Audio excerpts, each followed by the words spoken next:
Valérie Pécresse, Xavier Bertrand, Michel Barnier, Éric Ciotti et Philippe Juvin, les 5 candidats à l'investiture LR, ont débattu hier soir lors du premier débat. C'était sur LCI, on a regardé ça.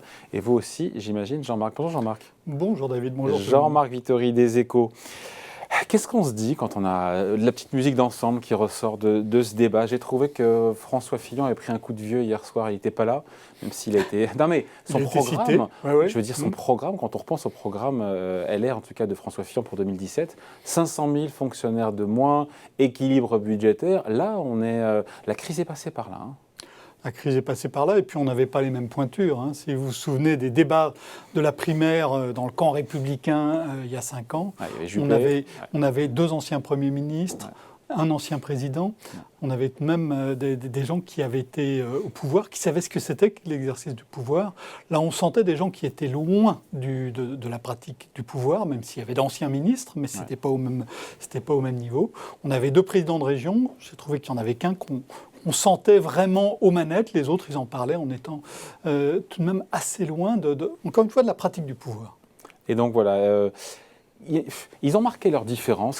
Au final, ils pensent quoi en économie? J'ai le sentiment qu'il y avait des mesures, évidemment, on reviendra, qui les différencient les uns des autres, mais ils pensent tous à peu près la même chose, non? Ils sont dans le même camp, c'est même rassurant.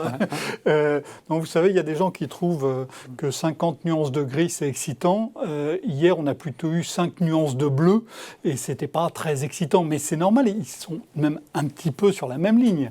Oui, il y avait des nuances, de vraies nuances, mais il y avait effectivement... Sur le front commun, il y a quoi? Il y a la retraite, globalement, à peu près 64, 65 ans. Il faut rallonger l'âge de la retraite, alors 64 ans pour les uns, 65 ans pour les autres. Il faut baisser les cotisations sociales, en particulier sur les bas salaires, ce qui pose 2 questions. Premièrement, techniquement, c'est pas si simple, parce que les cotisations qui restent sur les bas salaires aujourd'hui, c'est des cotisations qui pèsent sur la part salariée. Et si vous diminuez la part salariée, normalement, il faut le faire pour tous les salariés, pas seulement les bas salaires. Ça, c'est un principe de base sur lequel se sont déjà cognés les gouvernements, le gouvernement actuel et les gouvernements précédents. Et puis aussi un problème de recettes en face. Et puis alors, le grand absent de tout le débat hier, c'est les recettes. C'est comment on équilibre tout ça. Parce que tout le monde est d'accord pour baisser les impôts de production dans des... Voilà, alors là aussi, 10 milliards, 20 milliards, 35 milliards. Pour Xavier Bertrand. Donc on va baisser les impôts de production, on va baisser les cotisations sociales sur les bas salaires. Et ça, on arrive très vite à des sommes importantes. On n'est pas dans le milliard d'euros, on est dans les dizaines de milliards. Et donc en face, il faut soit emprunter davantage. Et ça, il y avait même une petite musique qui disait on a même vaguement un problème de dette, même s'ils ne sont pas allés très très loin dans ce dossier, qui risque de fâcher. Mais donc, il va falloir tout de même équilibrer ça. Et ça. Le grand absent, ce sont les économies, comment faire rentrer des recettes, encore une fois, quelles économies, où. Après, il y a des suppressions de fonctionnaires, de postes de fonctionnaires. Oui. Pardon, évidemment, ça va sans dire. De postes de fonctionnaires. Alors, il y a des nuances entre Michel Barnier qui ne veut pas s'engager parce qu'il dit, en gros, s'engager aujourd'hui, c'est ne pas tenir demain. Oui. C'est ce qu'il dit, et les autres qui sont entre... Philippe Juvin dit qu'il faut faire autrement, mais Philippe Juvin, c'est un peu normal. Il travaille à l'hôpital et il sait à l'hôpital qu'il y a même un problème de nombre de postes, au moins dans certains endroits de l'hôpital. Et les 3 autres, ils disent il faut supprimer. Donc Éric Ciotti dit 250 000. Je rappelle que François Fillon, il y a 5 ans, il était à 500 000. Ouais. Et donc Ciotti qui dit je suis dans les pas de François Fillon, que je regrette énormément. J'avais été le seul à le soutenir lors de la manifestation du Trocadéro, etc. Même lui, il dit 250 000, c'est-à-dire la moitié de ce que dit... Emmanuel Macron était à 120 000, au final, on finit à 0.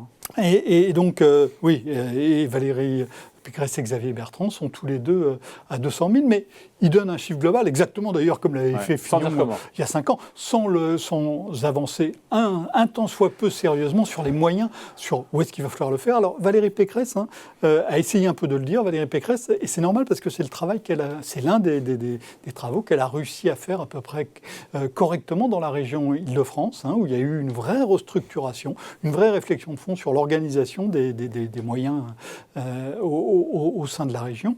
Mais sinon, tout le reste, on était extraordinairement dans le vague. On va supprimer les postes, mais alors où, comment, à quel rythme, avec quelle réorganisation, parce qu'il y a ça aussi. On peut sans doute faire tourner un certain nombre de services publics avec moins de fonctionnaires, voire beaucoup moins de fonctionnaires, mais à condition de les réorganiser en profondeur. Or, on sait bien que dans le domaine public, la réorganisation, c'est quelque chose qui est extraordinairement compliqué. C'est aussi un des angles morts d'ailleurs du mandat actuel. C'est un euphémisme. Qui n'était pas dans la campagne. Hein. C'était l'angle mort de la campagne d'Emmanuel Macron il y a 5 ans, et on l'a tout à fait retrouvé dans la pratique du pouvoir. Qui a marqué des points en économie hier soir? Qui a marqué sa différence, selon vous? Alors, moi j'ai tendance à dire que Valérie Pécresse a été plus précise que les autres, et encore une fois, on voyait qu'elle avait l'habitude de manier les chiffres et puis de manier ses secondaires. Ancienne ministre du budget, mais je pense que c'est surtout la présidente de la région Île-de-France qu'on a entendu hier, beaucoup plus que l'ancienne ministre du budget. Les autres, c'est beaucoup plus compliqué. Alors Éric Ciotti a marqué sa différence. Hein. D'ailleurs, certains commentateurs disent c'est le grand gagnant, mais bon, lui, il était carré. C'était à certains égards un repoussoir par rapport aux 4 autres, parce qu'il a des positions tout de même qui frisent parfois celle de l'extrême droite et celle de... Oui, mais bon, voilà. Et, vous savez qu'il y a actuellement, le débat économique ces dernières semaines a été orienté par le fait que si on éjecte les immigrés, on n'a plus de problème économique. Hein. On a même un aspirant candidat qui a dit ça fortement, et le débat ces dernières semaines s'est organisé autour de ça. Donc c'est aussi un débat économique, et Éric Ciotti est assez proche de cette ligne-là. Philippe Juvin, on a vu que il avait le responsable médical, mais qui a l'habitude aussi de gérer les budgets. On a vu qu'il y avait quelque chose, mais il n'a pas vraiment pu beaucoup le développer, avec des mesures même un petit peu étranges. Hein. Moi, j'ai trouvé la suggestion de taxer les versements que font les immigrés dans leur pays d'origine. C'est un truc qui me paraît extraordinairement bizarre, parce qu'on sait bien que ces sommes qui sont versées par les immigrés à leur pays d'origine, à leur famille qui est restée dans le pays, sont des sommes qui sont très importantes, qui fixent les habitants dans ces pays-là, parce qu'ils ont des ressources pour vivre et éventuellement pour investir. Donc ça, j'ai trouvé ça un peu curieux. Xavier Bertrand et Michel Barnier, enfin, ils n'ont pas été très précis sur ces points-là, sur le versant économique de leur programme. Et je pense que leur position-là n'a pas beaucoup bougé après le débat d'hier sur le versant économique. Donc pas spécialement aucun qui s'en sort haut la main sur les propositions économiques? Non, je trouve que on a eu un débat bancal, partiel. Alors c'est aussi lié en partie à la façon dont il a été organisé. Hein. On n'avait pas l'impression au-delà de ça, moi, ce qui m'a frappé, c'est qu'on avait l'absence de vision d'ensemble. Si vous avez vu le débat hier, quel candidat nous dit où sera la France dans 5 ans ou 10 ans? On n'en sait absolument rien. Et c'est lié en partie à la façon dont a été mené le débat, avec des choix journalistiques qui se justifient, mais qui sont aussi discutables. Beaucoup de recettes du passé à droite. Est-ce qu'il y a des idées nouvelles en économie au niveau des Républicains? Alors, j'ai tendance à dire que la gauche a depuis 30 ans un vrai problème avec la mondialisation, avec les progrès du marché, avec l'essor du numérique. Voilà, elle doit absolument se refaire un vrai programme, faire une réflexion de fond pour le faire, et elle n'a pas fait ce travail. Eh bien, ce qui s'est passé depuis 2 ans, je trouve que ça remet aussi en cause un certain nombre de choses qui étaient considérées comme acquises et sur lesquelles la droite devrait mener une réflexion de fond. À savoir on a vu un rôle de l'État qui était même assez différent de celui qui était présenté auparavant. On a vu aussi des questions sur les libertés, qui sont des questions extrêmement importantes. Et ces libertés... Et c'est comme si le logiciel de la droite n'avait pas changé?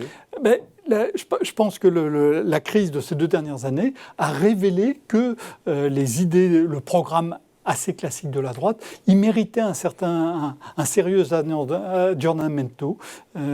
Aussi, d'autres points aussi, la puissance des géants du numérique. La droite est traditionnellement favorable aux entreprises, à la liberté des entreprises, etc. Quand on a des géants numériques qui étouffent la concurrence et qui s'arrangent pour payer le moins d'impôts possible, ça nécessite là aussi une réflexion de fond.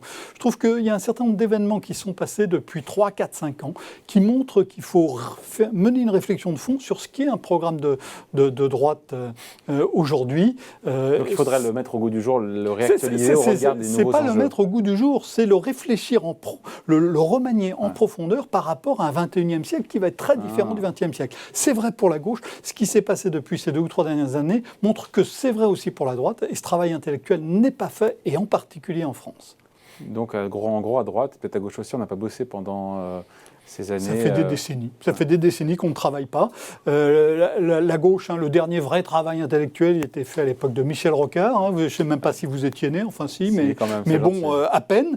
Et donc à droite. Et quand vous en discutez en privé avec l'un ou l'autre, vous leur dites mais vous n'avez rien fichu. Ils disent ouais, c'est vrai qu'on aurait pu travailler.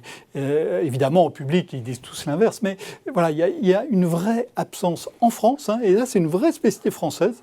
En Allemagne, en Italie, en Espagne, au Royaume-Uni, il y a un travail qui se fait au sein des partis, autour des partis, un travail intellectuel avec une vision d'ensemble cohérente, qui là ne se fait pas. En France, on gagne, après on voit, comme disait l'autre. Oui, en France, on a des personnages. C'est lié aussi à l'articulation avec le président de la République et l'Assemblée nationale. Le président de la République n'a pas du tout le même rôle que le chef de l'exécutif dans la plupart des autres pays. Et donc ça facilite aussi cette paresse intellectuelle qui est ressortie particulièrement depuis le début de campagne, et en particulier y compris hier. Ouais. Bon, après, il y a cette élection, encore une fois, les militants qui devront choisir leur candidat du 1er au 4 décembre lors du congrès du parti. J'ai oublié cette question, tiens. La mesure la plus puissante dans tout ce qu'on a entendu des uns et des autres, d'un point de vue économique, celle qui aura l'impact économique le plus important, ce serait quoi, la baisse des impôts de production de Xavier Bertrand de 35 milliards, c'est quoi ? Je ne sais pas. Je suis embarrassé pour répondre à cette question. Non, mais effectivement, qui sort du lot, qui est vraiment plus puissante que les autres. C'est la baisse des impôts de production. On pourrait aussi voir, mais avec toutes les réserves sur la faisabilité à la fois juridique et financière de la mesure, ce qui pourrait se passer du côté de la baisse des cotisations sociales. Mais ça encore, c'est très difficile à mettre en œuvre pour toute une série de raisons. Peut-être qu'ils auront l'occasion de préciser leurs propositions. Il reste encore 3 débats qu'on suivra bien évidemment. Merci en tout cas. Commentaire et point de vue signé Jean-Marc Vittori, éditorialiste aux Échos. Merci Jean-Marc. Merci à vous. Salut.